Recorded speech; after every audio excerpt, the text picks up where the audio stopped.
भारतीय इतिहास में कई ऐसे मोड़ आए हैं जिन्होंने देश की दिशा ही बदल दी। चलिए आज हम 1857 के उस विद्रोह की कहानी में उतरते हैं, एक ऐसी क्रांति जिसने शक्तिशाली ब्रिटिश साम्राज्य की नींव तक हिलाकर रख दी थी। जरा सोचिए, ये शब्द एक ब्रिटिश अफसर के हैं। ये सिर्फ शब्द नहीं हैं, ये उस सदमे और हैरत को दिखाते हैं जो अंग्रेजों ने महसूस किया। उन्हें यकीन ही नहीं हुआ कि उनका इतना मजबूत साम्राज्य इतनी आसानी से बिखर सकता है। इससे विद्रोह की भयावहता का अंदाजा लगता है। तो सवाल उठता है कि इतना बड़ा तूफान, आखिर इसकी शुरुआत हुई कहां से? कहानी शुरू होती है एक शहर मेरठ से, जहां एक छोटी सी चिंगारी ने आग लगा दी। सब कुछ इतनी तेजी से हुआ कि किसी को संभलने का मौका ही नहीं मिला।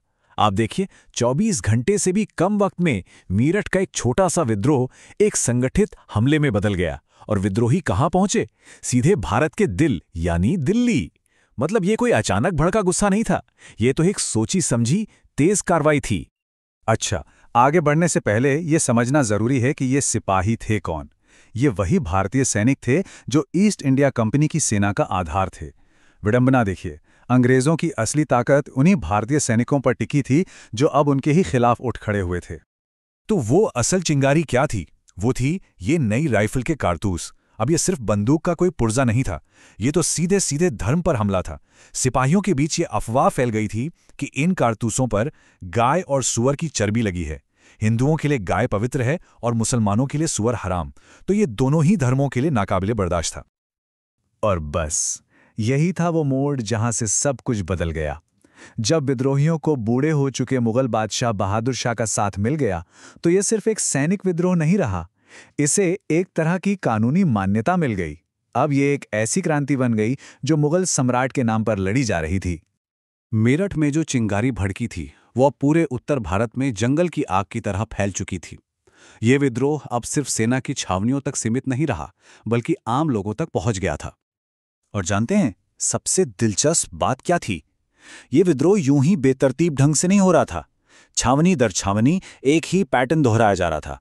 जैसे ही शाम को तोप चलती या बिगुल बजता, विद्रोही सबसे पहले हथियारों पर कब्जा करते, फिर सरकारी खजाना लूटते और उसके बाद जेल, अदालत, डाकघर यानी अंग्रेजी हुकूमत की हर निशानी को तबाह कर देते थे। ये सिर्फ गुस्सा नहीं था, ये एक सुनियोजित हमला था। अच्छा, तो ये जो विद्रोही थे, ये अपने दुश्मन को एक नाम से बुलाते थे, फिरंगी।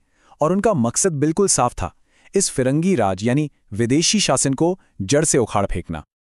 और यही कहानी और बड़ी हो जाती है। अब ये सिर्फ सैनिकों का विद्रोह नहीं था, इसमें आम लोग भी शामिल हो गए।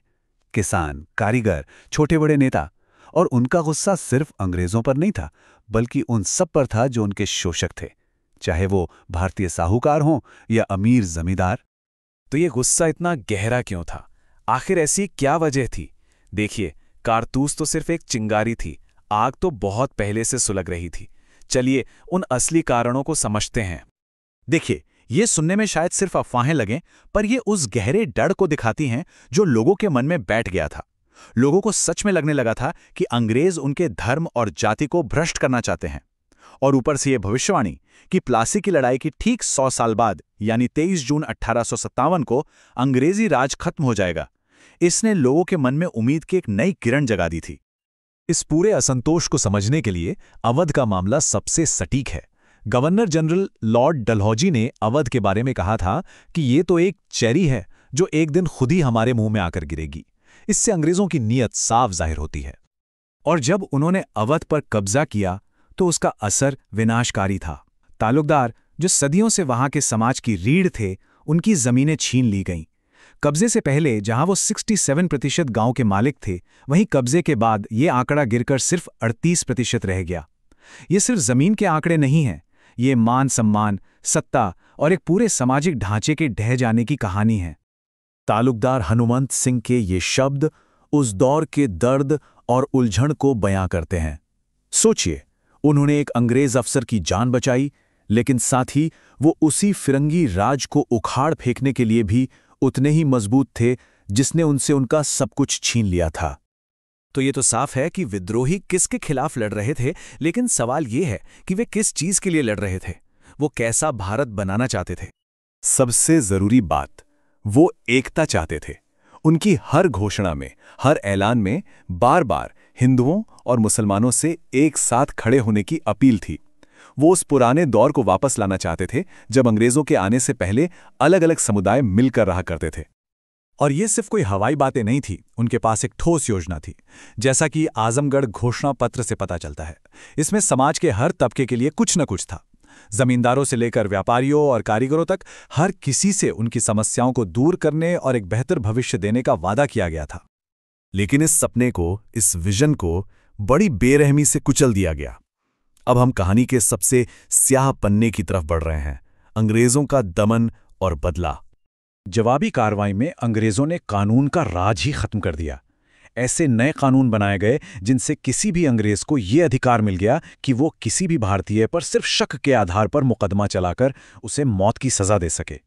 इंसाफ जैसी कोई चीज बची ही नहीं थी। और सजा का मकसद सिर्फ सजा देना नहीं था, बल्कि खौफ पैदा करना था। विद्रोहियों को सरेआम फांसी दी जाती थी या फिर उन्हें तोप के मुंह से बांधकर उड़ा दिया जाता था।